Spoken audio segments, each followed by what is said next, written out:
বাংলাদেশ জামায়াতে ইসলামী এবং জাতীয় নাগরিক পার্টি নির্বাচনে না গেলে ডক্টর মোহাম্মদ ইউনূস পদত্যাগ করতে পারেন বলে মন্তব্য করেছেন আমার বাংলাদেশ পার্টির সাধারণ সম্পাদক ব্যারিস্টার আসাদুজ্জামান ফুয়াদ। সম্প্রতি একটি বেসরকারি টেলিভিশনের টকশোতে অংশ নিয়ে তিনি এমন মন্তব্য করেন। বিএনপির সাথে কম্পিট করবার মতো রাজনৈতিক দল। টকশোতে ব্যারিস্টার ফুয়াদ বলেন, আওয়ামী লীগ যেমন 18 এবং 73 একতরফা নির্বাচন করে নিয়ে গেছে এবং সেটা আনফেয়ারলি করেছে, এবারের নির্বাচনটা ফেয়ার, সুষ্ঠু নির্বাচনটাই একতরফা হয়ে যাওয়ার সম্ভাবনা আছে। তাই শঙ্কা সব দল যদি একত্রিত হয়ে যায় তারপরও বিএনপির এগেনিস্টে 100 প্রার্থী দেওয়ারও সিরিয়াসলি কঠিন হয়ে যাবে। টকশোতে ব্যারিস্টার ফুয়াদ বলেন, আওয়ামী লীগ যেমন 18 এবং 73-এ একতরফা নির্বাচন করে নিয়ে গেছে এবং সেটা আনফেয়ারলি করেছে, এবারের নির্বাচনটা ফেয়ার, সুষ্ঠু নির্বাচনটাই একতরফা হয়ে যাওয়ার শঙ্কা রয়েছে। তার শঙ্কা সব দল যদি একত্রিত হয়ে যায় তারপরও বিএনপির বিরুদ্ধে 100 প্রার্থী দেওয়াও সিরিয়াসলি কঠিন হবে। এবি পার্টির সাধারণ সম্পাদক বলেন, সব রাজনৈতিক দল নির্বাচনে গেলেও নির্বাচনটা বিএনপির একতরফা বিজয়ের সম্ভাবনা আছে।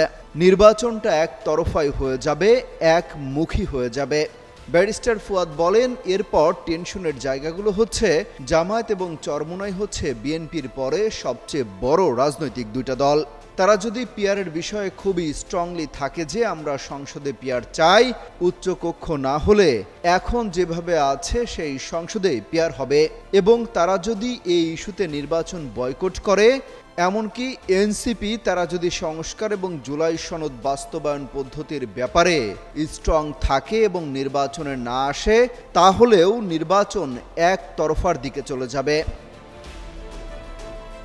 তিনি বলেন, বিএনপির সবচেয়ে বড় চ্যালেঞ্জ হবে বিএনপি নিজেই। 130 থেকে 135টি আসনে বিএনপির বিদ্রোহী প্রার্থী আছে এবং তারা একে অপরের বিরুদ্ধে খুবই স্ট্রং। তাহলে সেই রকম একটা একতরফা সুষ্ঠু নির্বাচন কি বিএনপির জন্য সম্মানজনক হবে কিনা সেই প্রশ্নও তোলেন তিনি।